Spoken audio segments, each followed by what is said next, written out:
In this video, I'm going to show you how to use Walmart Plus at Burger King. First, link your account through the Walmart app or website.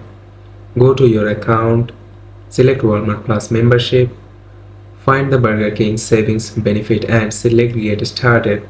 Select the Get Started Now button. The Burger King app will open.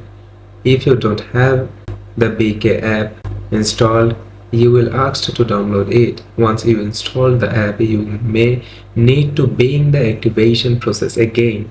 Sign into your Burger King Royal Perks account.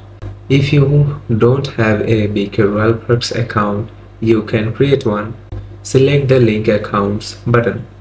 If you have trouble linking your accounts, visit Burger King support.